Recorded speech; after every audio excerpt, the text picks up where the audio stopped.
Hey, thanks for showing up to our Q&A on Tuesday. Let's wait a little bit and see if there's more people that join. Right now it's just two, and then we can go ahead and get started with any questions or issues that people are currently dealing with.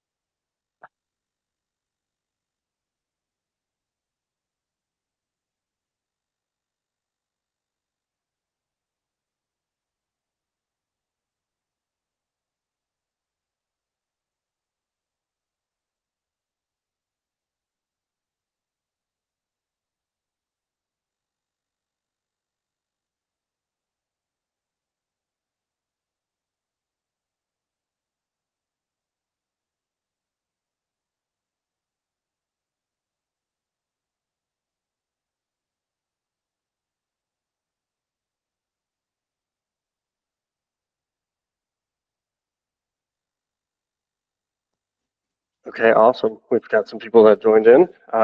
Welcome everybody. Thanks for joining. So we're going to follow the same thing as last week. Raise your hand if you have a question, and then we will admit you in, and then you can go ahead and ask your question. Just a reminder that these questions are not going to be development related. If they are development related, we're going to address those at a different time. But these are just currently any questions that you're having, any issues you're having, and we'll answer them here.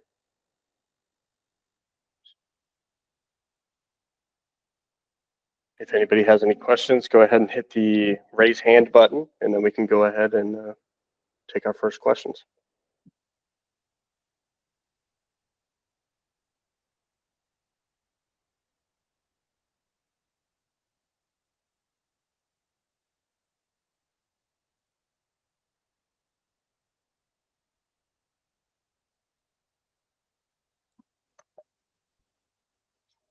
All right, we've got Columbus Cleaners. Yes. Hi, everyone. Hey, how you doing today? Good, good. This has to do with something that I think Gina is also aware of. It was a Facebook post regarding reconciling and balancing. So there seems to be a lot of confusion as how to properly reconcile and balance the credit card deposits. So could someone please explain what the proper way to reconcile and balance would be?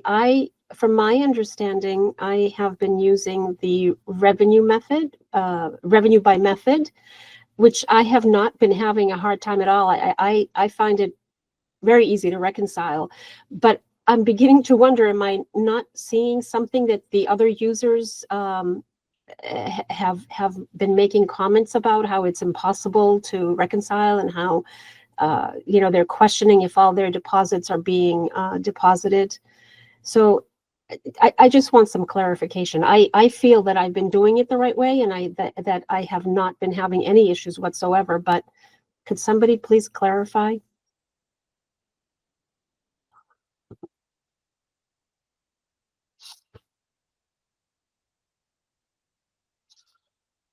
I can't hear you. Yep, sorry. Oh. Hey, this is Mike in Sport. All right. Okay, so deposit reconciliation is something that I've seen some clients struggle with, and I think the main thing that throws some people off is the way Stripe batches the deposits. It sets a cutoff. I think there's essentially an algorithm that determines a likely closing time, and then it just sticks to it once it's picked that time. So what it does is it'll close the batch, and occasionally there can be maybe auto pay payments in the evening, or just somebody pays online after hours, something happens like that. So you get a little bit of revenue after the batch is closed. That revenue simply gets pushed to the next day's batch. So it's grouped with the revenue for the next morning and batches out whenever that revenue batches. Now, reconciling it is, now you said you're using the revenue by method, and by that I assume you mean what I would recommend, which is on the revenue by method report in the credit card column. If you click on the if you only have one merchant, if you click on the total for credit cards, it'll give you a drill down view that shows that day or weeks or whatever's revenue broken down into batches. If you have multiple merchants, I think there's one additional click. Like you have to click, I think, on the total and then on the number for the individual merchant, and then it will show you the batch breakdown.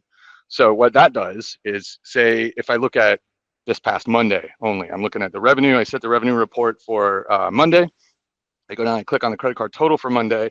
It will probably show me a batch dated for Tuesday and maybe another one, a smaller one for Wednesday as well. And so I can see that those two numbers are going to add up to the total of revenue for that day. If it has not batched some portion of that day's revenue yet, maybe because it's today's revenue or yesterday's, or there's a holiday involved or something like that, there will be a row called missing. Instead of a date, it'll say missing, and that's simply not yet assigned to a batch, but it's still part of the revenue, and it will get batched. Probably the next day that you look, it'll be assigned to a batch, and you should be able to find it there. If anybody does need any additional help with this, I realize my description of where to click on the report might be a little confusing. So I'm happy to demonstrate it to any client. Feel free to reach out to support, ask for a little help with deposit reconciliation, ask for me, Mike, wherever you like, and we'll get you straightened out. So Columbus, I didn't catch your name there, ma'am, but hopefully that was helpful. Please let me know if it didn't quite clarify things for you. Mike, thanks. No, I don't have a problem. The way that's how I do it. I use revenue by method. I get the totals per day. I have created a spreadsheet for myself. Then I check the credit card deposits. I remove the fees that were charged, and I get the net deposit that I should be seeing on my bank statement. Great. Yeah. Perfect. But I guess what I was questioning is a lot of users seem to believe that it's impossible to reconcile, and I'm questioning myself. Am I doing it correctly, or am I doing it wrong? I get it that there are deposits after closing that I see the miss. I understand that whole concept. The other question I have is, a lot of users say that there's a single batch out time for everyone, and I don't think that's the case. Am I correct in that? I mean, because I recall that we had to change our batch out time to a later time from our regular closing to allow the for those extra credit cards that get batched out automatically. So am I, first of all, it sounds like I'm doing it correctly. Yes. Yeah. If you had asked me out of the blue how to do that, that's exactly the procedure I would have told you, what you said that you were doing. Yes. Okay. I think, or I'd say I suspect, the reason that other folks you've spoken with have a lot more difficulty than you do is just, as I mentioned earlier, some people struggle a little more with the separation of one day's revenue into multiple batches. Yeah. And I've actually had conversations with clients who, because of that, they insisted to me that it was impossible. And then I had to show them the procedure, because it's not intuitive. It's not obvious. Smart doesn't call your attention to it and say, if you click right here, you can see all your batches. So, and that's something that I'm going to look into improving, making that a little more obvious to the user. Mm-hmm. But yeah, I don't think you're way off base or anything. It sounds like you're doing it correctly. And I think the reason some people are having more trouble than you are is just because they're having trouble wrapping their heads around the multiple days thing. And so anyone in that situation, if they're listening or if you speak to them, please encourage them to reach out to me or to support, and we'll help them out. I think, Mike, now I recall, as you're speaking, when we first onboarded with Smart, I had a similar issue where I maybe the way you're classifying the reports. So I was thinking that under the sales report, when you click sales, that should be my sales for the day, and that's not the case. The sales represent prepaids. Am I correct in that as well? Not exactly. So, yeah. What do the sales represent? The sales number. Sure. So in Smart's reporting, under financials, there is a tab called sales, and that takes you to a page that has, I think it's 5 or 6 reports on it. The reports that have the word sales in the name, the first 3. 4 are actually incoming sales, which shows you the dollar value of all orders by detailed date. After that is incoming pieces. It's the exact same data, except instead of dollar value, it's piece count. After that is outgoing sales, which is the same idea as incoming sales, except it's the outgoing date, the return date, instead of the detailed date. And then paid sales, which may be the one you're thinking of, Yes, yes. is right. It's exactly that. It's all orders that were paid during the designated time frame. That will, depending on the business, it will to some extent correlate fairly closely with revenue, but there are a number of types of transactions like overpayments, prepayments, and a couple other things that can cause those numbers to deviate. Additionally, refunds are not, they update the paid sales report retroactively. So if I pay an order on Monday, it gets a paid date of Monday, and then I refund it on Tuesday. When I go back and look at Monday, it's no longer in the report. It's been removed. So some folks, for tax and other government-related reporting, need an append-only report, a report that does not change over time. So those sales reports aren't good for that. However, there are a few other places we can direct you for things like that. Yes, but I think that's what causes the confusion with a lot of people or a lot of users. Because With that's the deposits. well, the paid sales, because initially when we onboarded, that's what I was trying to use and reconcile. And then I had, I believe it was Anthony. Okay. Is he the controller? Or, I can't remember his last name. He's left the company, but he was our controller for a while. Yeah, Okay, Anthony so Geckler. he's the one. I spent some time on a one-to-one call, and he actually walked me through how to properly or what reports to look at to properly Right. Okay. And then the question as far as batching out, is everybody batched out at the same time? Because we're all over, the country and the world. So do we have a choice of batch out time? No, so the batch times are determined, they come from the top down, from Stripe to us to you. We don't have direct control over them. It's nothing we can really control.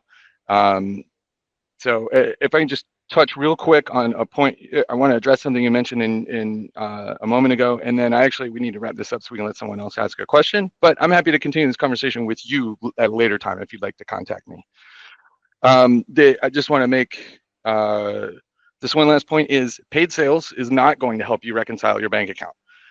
It has to be revenue, because revenue includes all transactions, whereas paid sales is only orders that got paid. And so, as I mentioned, prepayments, overpayments, and a few other things can cause those reports to be different. So revenue is always the one you need to use, because that reflects the actual money you received. Right. All right. Thank you. So you're very welcome. Yeah, like I said, please reach out to me if you have further questions, and then I'm going to pass it back on to Tyler for the next question.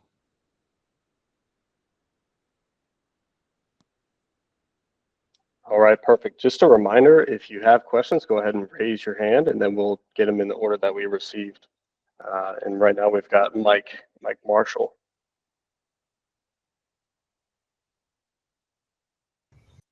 Can you hear me?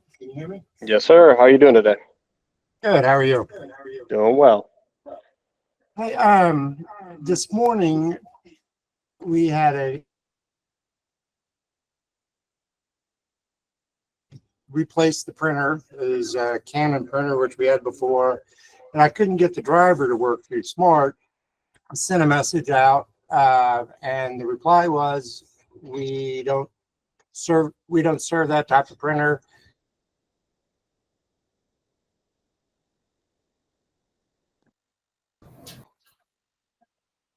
Or the policy is.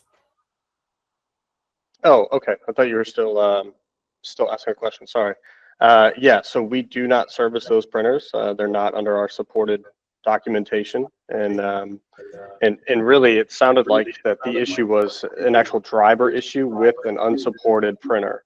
But if anybody can get that printer working for you, it can still work in Smart, but it just won't be selected under the hardware section. Okay, what would you recommend I do? Do I have to buy one through Smart to get support, or do you not expect us printing from Smart? So the Canyon printer, that one was for what you would print for reports or invoices or anything like that. It wasn't a receipt or a tag printer, correct? Correct, there's a report printer. Right, yeah. So generally, any printer will work as Can't long hear as you. it's working. You can hear me? Yes. Yep. So any printer that is connected to the computer and is working, as long as it shows in the print dialog, it should be able to be printed. Whatever you're trying to print, whether it be a report, an invoice, a statement, whatever you're trying to print, should be able to be printed from there. Okay, well, and that's what I was asking for, that kind of help this morning, but I'll get it figured out. Okay, got it. All right. I will go ahead and move you back to viewer.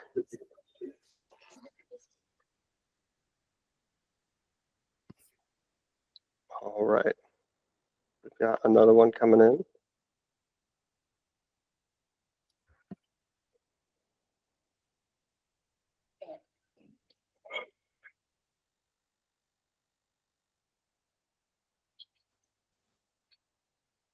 Hey, is this Kathy? This is Kathy. Hey, Kathy, how you doing today? I'm good, Tyler. How are you? Doing well. Good.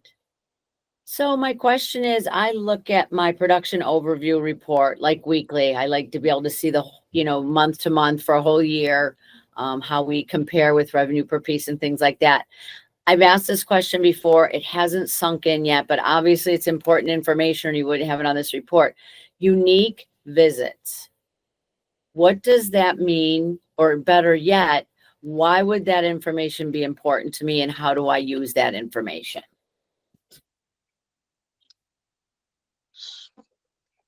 So unique visits. Unique visits, Kathy, refers to the specific or single number of customers that visited you in a specific time. So for example, if let's say in a week, it says that you had 50 unique visits, that means you had 50 customers that visited. It's not involving how many times they visited. They could have visited, a few of them multiple times that week, but the unique, it's just that singular person that visited you. So what that number helps you with is, if in 6 months or maybe during the summer, you notice that you had 600 unique visits, you want to grow that number next year. So that's more or less what it is for, to let you know the number of unique customers that are visiting you in any given time. Does that make sense? I'm still struggling with that word unique. So you said, So go ahead. let's say like Robert Smith comes in, but he comes in every Tuesday and then he comes in on Fridays. Right. And you're looking at a weekly overview. That's only one unique visit. So it's showing you the actual, not how many times the customer came in, but that they did come in this week, period. Not how many orders, not, you know what I mean? So it's counting even multiple trips, whatever time frame you're looking at, it's only counting how many times did they come in. He only came in once during this Okay, 1 week. So now if I wanted to use that in relationship to my enrolled customers, what is a good ratio?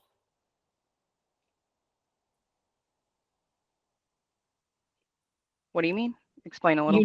Unique visits to enrolled customers. Like, is there a good ratio? Or is there no relation at all? I mean, I would think there would be a relation. So I'm not sure if I want to be growing my unique visits or if I want to be growing my enrolled customers, and how are they related? So enrolled customers, you mean new customers that sign up? Oh. No, I think enrolled customers is just maybe how many customers in my database. Oh, active. Yeah. Okay. So active enrolled customers to my unique visit customers. Like, what should that look like? What's a good ratio of that? I'm going to be completely honest with you, Kathy. I don't know what the best number or what the correct number would be for that. Okay. But what that will, or what the relationship there is, well, it tells you that if you have a total of 500,000 customers, but only 400, you only have 400 unique visits or 500 unique visits, it means that you have, 450,000 customers that are not using you. Oh, there you go. That's a great ratio right there. So you that's might the have a number whole for lot of me. you might have a whole lot of customers, but the unique visit's going to tell you if they're using you or not. Correct. Wow, thank you. The smile. Ding, ding, ding, ding. Thank you. My pleasure. Kathy, real quick, this is Mike. Hi, Mike. Hi, how are you? I'm good. How are you? Quite well, thank you. I enjoyed listening to that. And seeing your face when you realized kind of what it was telling you. That was nice. I had some more things I could add to this conversation, but I don't think it would necessarily be of benefit to the entire group. So I just wanted to invite you, if you want to dig a little deeper into such statistics and related stats, please reach out to me. I'm happy will. to dig into that with you. Yeah, there's lots of interesting things you can learn from that. Terrific. Thank you. Cool. Thank you. All right, thanks. All right. Thank you, Kathy. You're welcome, Tyler. Go Bills.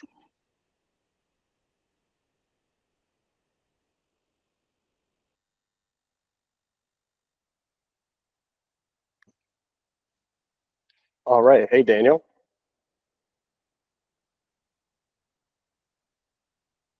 Daniel, in the lower left-hand corner, there should be a mute button. You may be muted still. Perfect. All right. Am I live? Hey, Tyler. Yes, sir. How you doing? Hello, everybody. Hi, Ross. Hey, Danielle. Nice to see you or hear from you. I saw a new feature that I don't know how long it's been there, but it stuck out to me and I'm pretty excited about it. So I've messed around with it a little bit. So I have some questions for the route geofencing. Like, what is that exactly used for? How is it used? And can you like give me and us like a rudimentary breakdown on how that new tool is utilized for routes? Yeah. It is relatively new. We're looking at pushing out some more documentation on it for everybody to view, but also so really the basics of it, right? If you have brands, it kind of gets more complex, or you can kind of hone in more on what you want to service and what you don't want to service, because each brand, they would have their own geofence based on the route, based on the location. Now, if you have multiple brands in the same location, that's where it's going to get a little where you're going to need some assistance for sure with that. But really, it's if you're inside the circle or inside whatever fence you draw. If you're inside of it, it's going to allow you to service those people, as in whenever they go on their website. If they are inside that bubble, it'll allow them to continue making a pickup stop or schedule a stop.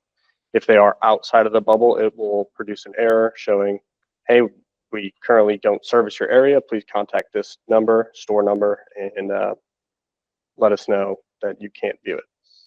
So really, Okay. it's kind of, yeah. So if you have specific areas that, say you're running into the troubles of you have 20 people in this area, 20 people in this area, but they get meshed on the same route, and you want to split them up. This makes it an easier way that you can choose on a map and draw exactly where you want to service and where you don't want to service. Okay, so for the first point, you said it will kind of populate to a potential customer that signs up outside of your service area. We only have one brand, so to keep it simple. So if and we do get that situation, someone will sign up and we just don't go out that far. So like we'll initially create a large geofence for the area that we cover and allocate the current routes to it. And then if I'm following correctly, and the second question, so like currently, like with when someone registers, it just takes kind of like local geographic knowledge. Like, okay, this address, we'll look it up. We'll allocate them to route 1, 2, 3, 4. So like a geofence, would that create a simple tool so everybody could use, as opposed to like, again, route driver or local knowledge of, oh, hey, where does Sally Smith go to? So like route 2 is allocated to a certain geographic location and someone pops in their address, they will automatically be allocated to that particular route? Yeah, so for existing customers, you're going to have to move them. But for any new customers that are coming into it, you will have to, or they will automatically populate whenever they put in their address. So, and to your point of you wanted to do one big area, right? But say you run 4 routes, you can split that so each geofence can have its own route, or each route can have its own geofence, Mhm. however you want to put it. So instead of doing one big bubble, that would only be for one route. So however many routes you run, that's how many geofences you would want.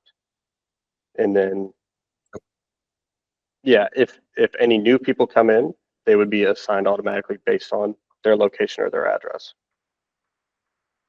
Okay, so if a team member signs up a new customer over the phone, or they walk in the counter and they enter their address, it will recognize their geofence due to their address, So not if they're a store as opposed to customer. not Sorry. okay. So if they're a strong, because like currently we just pretty much everyone allocates them to like route approval pending, as opposed to then someone has to secondarily follow up and make sure that they get it right. So I'm hoping this tool will like simplify it for everybody and just make it very straightforward in regards to like, okay, this person with this address belongs in route 1, 2, 3, 4. And Yeah, yep. So for your example, if somebody walks in and you're signing them up, it won't do that. You'll have to automatically choose where they're going to go. But this is strictly for people who are signing up online and wanting to only do everything mobily and just have you come pick it up. It will base it off of the address that's on that Okay. profile. If that makes sense. okay, yeah, absolutely, and that's pretty cool. So if someone signs up, like currently, they'll just they'll hit the icon and it'll request for pick 'em delivery, and it'll say it'll allocate them to route of approval pending. So now if John Smith registers his address, it will automatically put him on route 2. And so he can go ahead and schedule his days and see his route days without having to contact us or having to contact him. Right, exactly. It'll skip that route pending step or the route approval step. Okay, that's great, because sometimes they get lost in the shuffle and we don't get to them till it's too late and they moved on. Yeah. Yep. And then even if you were to start drawing the geofences now, or this goes for anybody, Mhm. if you want to start drawing the geofences now, trying to map out your routes and get everything the way that you like it, there's still another step after that you have to turn it on and actually start using it. At that point, once you've drawn the geofences, make sure that I would recommend contacting us so we can at least go over it and minimize error and make sure that the transition is as smoothly as possible. Because if certain things aren't done, you will still get the route requests, and then the first day of geofencing can kind of be a mess. So, and then we'll just have to revert back, make changes, and kind of start all over again. But Okay, to that point, I have one last question in regards to it. So when you created geofence, you said there's a secondary step. Is that simply easy to navigate and find? Is there like because I created a couple test geofences just randomly, and that's kind of where I stopped playing around with it. So can I see the actual geofences that I currently created? Like, where's that secondary step that you mentioned? yeah, so the secondary step is just enabling geofencing. There's another setting that you want to okay. make sure that you have on-demand scheduling turned on as well. But Okay. other than that, yeah, you just have to do a little checkbox that kind of confirms that you want to do geofencing and that you're completely ready to do it. And that should be located in the company settings near the bottom. Okay. Okay. Okay. Cool. Sounds good. Thank you. Yeah, if you have further questions, go ahead and reach out to us, and we can definitely set up a meeting and we can go over everything again. Okay, that'd be great. Appreciate it. All right, awesome. Thank you.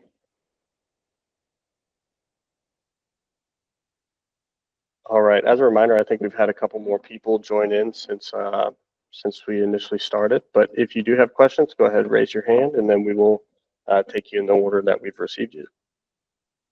Looks like we've got Columbus Cleaners.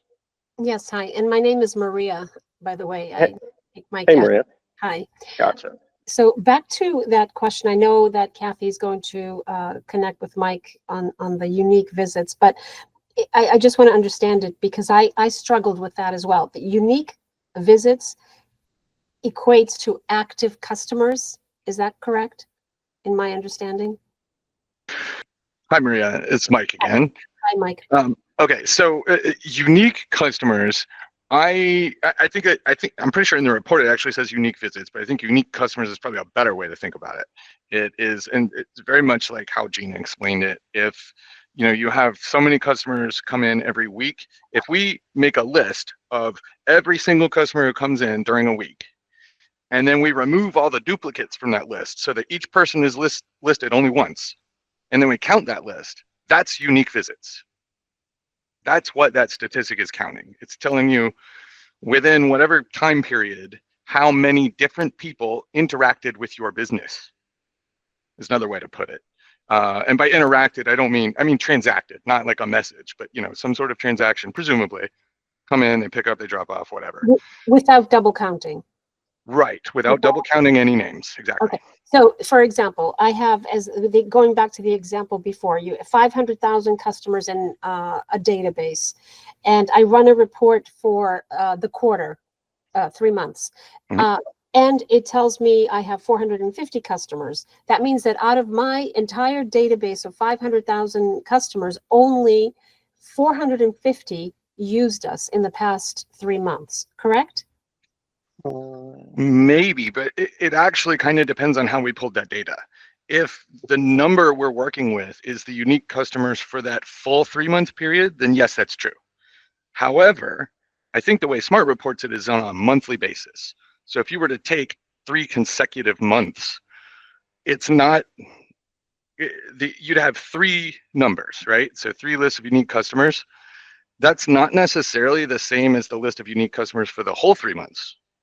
All the customers will still be on that list, but there may be someone who visited in month 1 and month 2 and month 3. So they count for 1 in each of those months individually.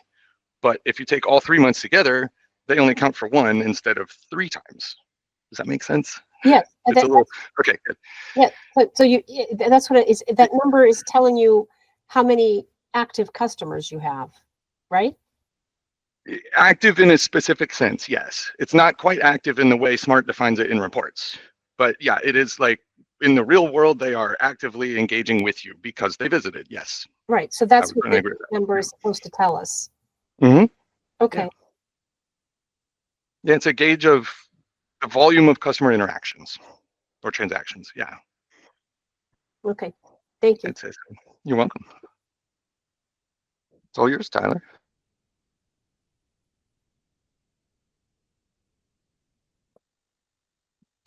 All right, awesome. At the moment, we don't have any questions. So if you do have questions, just a reminder, if you want to hit the raise hand button, we'll go ahead and move you in here, and then you can ask the question that you've got.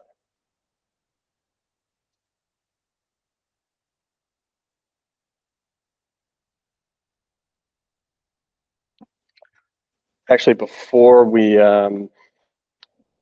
move on to the next one, we had a question come in from Shelton Cleaners. Not sure if they're on here right now, but to answer their question, well, their question was, if I go out on delivery to deliver something, but then I come back because it is not able to be delivered, or for whatever reason I didn't deliver it, how would I go about moving that order, piece, whatever it is? So essentially, once you come back to the plant or whatever location you're going back to, you would just go ahead and re-rack that order to whatever rack that you would want to set it to, depending on how your setup is.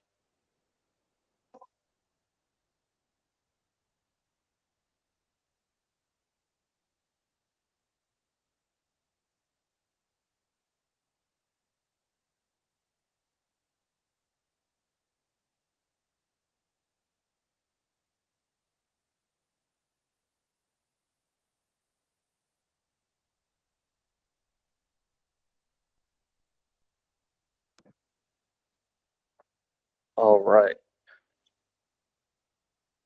Looks like we've got Supreme.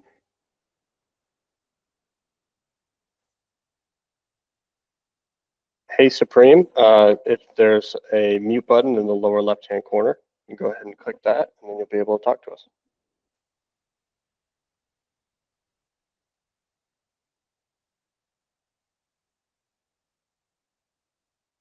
Okay.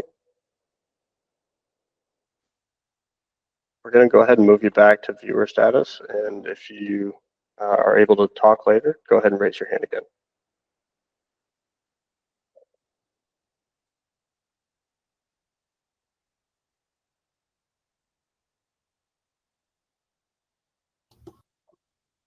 Hi again. Hey, Maria. So sorry, if other people have questions, I'm willing to forego, but instead of waiting, I'm just submitting another question. This has to do with credit card disputes. We're currently dealing with one customer, and the dispute, we have all the evidence, we submitted it, but it was denied and they allowed the dispute. I don't feel comfortable with the process of how the disputes are happening. We don't receive adequate proof. So I don't know. Can you explain a little bit how we can improve? In the past, with our other credit card processors, we've been in the business for almost 40 years. We rarely lost a dispute. We don't get that many, but we really, and with Stripe, it seems that we lose all these disputes. And especially the problem that I have is with fraudulent, sometimes compromised, not fraudulent, compromised credit cards. If a card is compromised and they actually tap it, they have it in hand and they tap it, how can we prevent that? What should we do? And then my second problem is with this last dispute, the latest, it's labeled as fraudulent. The customer simply said it's fraud, but it's not. She came in, she used us, we did the work for her. So how can we improve the dispute process so that we don't lose them? Yeah, so this is kind of a pretty, I would guess, say personal question, and I'm actually the one who had that ticket the whole time. So for that specific one, I don't want to dive in too much detail on that, as in that specific case, that person, right? I can give you a call after this or whatnot, but yeah, I'll give you a call about that one specifically. Okay. But as for general, although a lot of cleaners or really a lot of businesses, they've put in all the information. For yours, for example, you put in all the information, everything that you could have, and ultimately it comes down to the card issuer, i.e. Visa, Chase, MasterCard. It comes down to them. That's who it goes to. We just report all the information that you give us. We fill out the exact same form, give it to them, and then it comes back to us with either a yay or nay. And then we are notifying you of whatever bank, whatever card issuer said that you lost. This is the reasoning. Sometimes they don't provide a reasoning. Luckily for this case, they did provide a reason, and I can definitely go over it with you, but I agree. It is difficult in sometimes because, like you did, and most people do, they put in every ounce of information you can, but then they just catch you on one little thing. That's really all. Okay. Okay. All right. And I can give you a call after this meeting, and we can go over that if you want. Okay, sounds good. Thank you. All right. Perfect.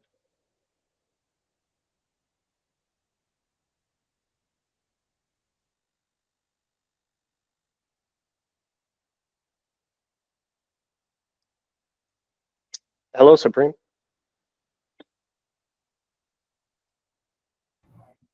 Hello? Hey, hello. Who are we talking to today? Yes, to Yuki. Hey, how you doing? Good, and yourself? Doing well. Okay, we wanted to know if we can go ahead and do like a lineup that automatically can come out on the receipt as a 3% customer fee in all receipts. On all receipts. Okay, Yes. so you're looking to do, from what it sounds like, is you're looking to do an automatic surcharge that you would like to go on all payments. Yes. Okay, yeah, that can definitely be set up. If you wanted to, you could either submit us a ticket and we can do that, or walk you through how to do it if you would like to do them in the future, whichever you would prefer. Okay, Okay, perfect. awesome. Thank you. Thank you.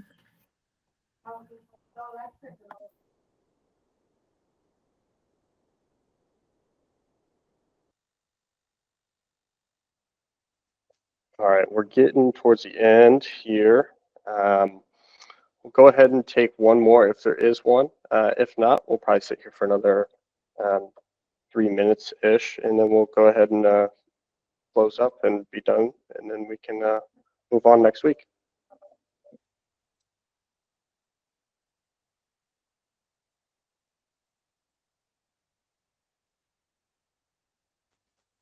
Just a reminder, if you do have a question, go ahead and raise your hand. It should be in the bottom, one of the bottom buttons to raise your hand, and then we can go ahead and admit you in and ask your question.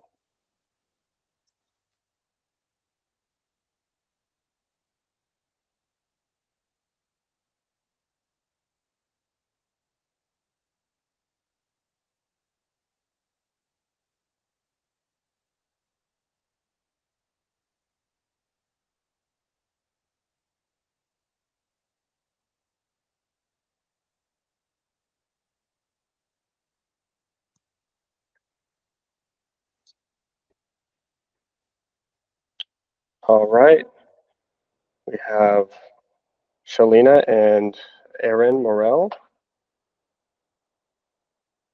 like you're still muted in the lower left-hand corner. You should be able to unmute yourself and ask your question.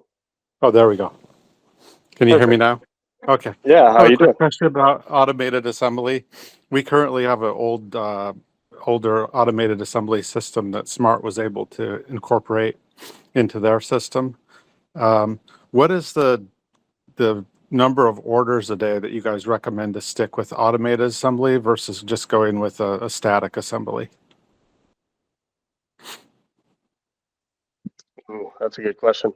Um, Erin, do you mind elaborating a little bit more? What exactly is this situation, or what is? Do we Sure. have an issue? Yeah, can you elaborate a little bit? So we had an old automated assembly system that we used with a different computer system, Fabricare Manager. And the company that built this system went out of business. And Smart, when we moved to Smart, they were able to come in and hijack their system, so it would work with us with their program. And the conveyor is quite large, and I'm wondering if we went back to a static assembly, if I would actually need as much space. So it's really kind of a space thing for me. And I don't know what the cutoff is, like where it becomes more feasible to have automated assembly versus static assembly. Does that answer? How many slots does your conveyor have? Do you know off the top of your head? 240, I believe. Okay, It's yeah. It's about 16 feet long. Okay.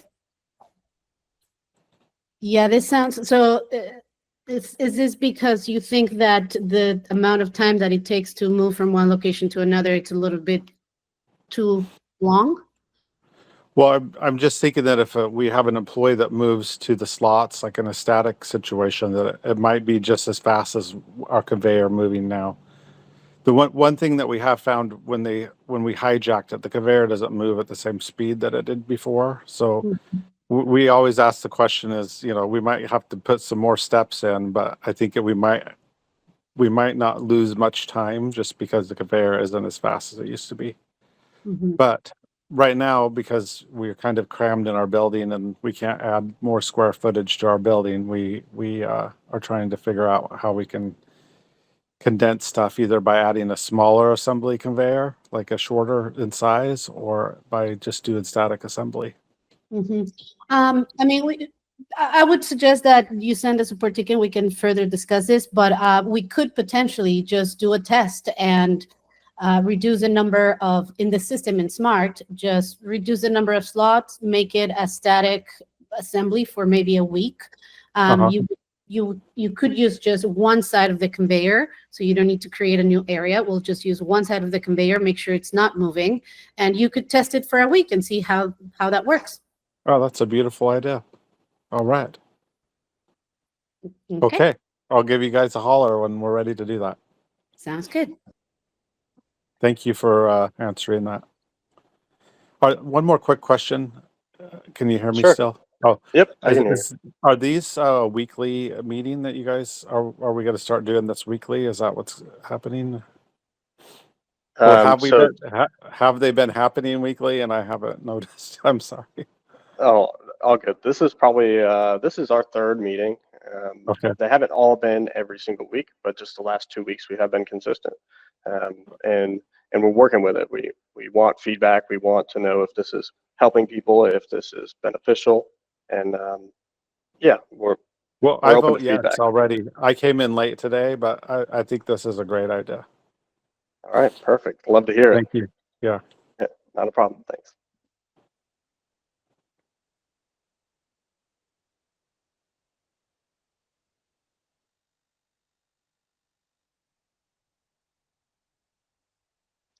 All right. Hey, Marlene, how you doing? Marlene, in the lower left part, there should be an unmute button. You can go ahead and press that for us. And There you go. Hi, guys. Yeah, I think it's a great idea to have people come on and kind of save up their questions and fire them at you. Here's my question. Hi, Ross. How you been? It's been a long time. Hi, Marlene. Happy to Hey. see you. Happy New Year. Nice to see you. So here's my question. So over the last couple of months, I've had to go back and look at some previous routes where things might have been misdelivered, and we're going back to look and see, okay, where might it have been delivered? And the only way to, my suggestion is to create a calendar with a drop-down box instead of arrowing back, 10 times or 20 times to get to the date that I think that the mishap happened. I don't know if that's in the pike but yeah, go ahead. oh, sorry. Just to clarify, you're talking about the usually where you would view your manifest, and then attempting to go backwards in time. You wish that had a similar drop down as we had in reports, where you can Yes. select which date you're looking for. Yes, right now it's go to the delivery, you find the route that you think that the mishap happened on. And then let's say I think it happened last Tuesday. The only Yeah. way I can find last Tuesday is to arrow back. But if I think it happened 4 Tuesdays ago, a month ago, or 6 months ago, like I'm just sitting there clicking Yeah. away, back arrow, back arrow, back, back, back. So my suggestion would be to have a calendar where we can just get to the date in maybe 2 clicks instead of 22 clicks. And yeah, I'll be honest, I'm pretty sure everybody that's in here would agree. That's a great idea, and we'll look at that. Okay. Now, how Yeah. often do you have these meetings? So the last 2 weeks we have had these meetings Tuesday at 2. We're again open to feedback to see if this is helpful for everybody, and if we should do it more often, or if we should put themes to it. There's a lot of things that we're open to.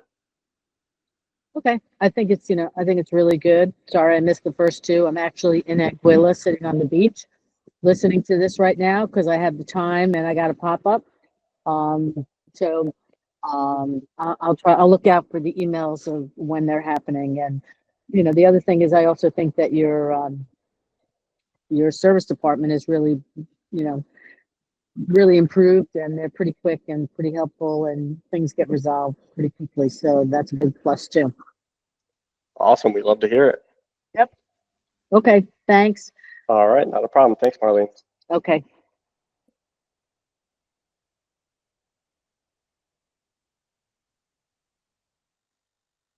All right. We've got a few more minutes here. If there is one more question, we can take it. But that's about it right now. All right, looks like we've got one more.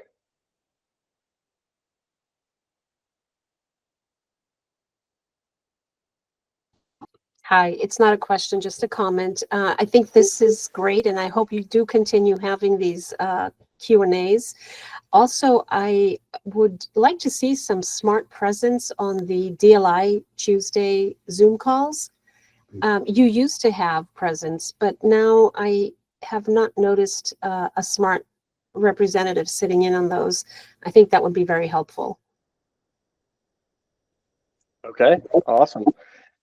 Got it. We'll definitely note that, and we'll see if we can have somebody attend those meetings or and keep this going. Great. Thank you. Yeah, awesome. Thank you.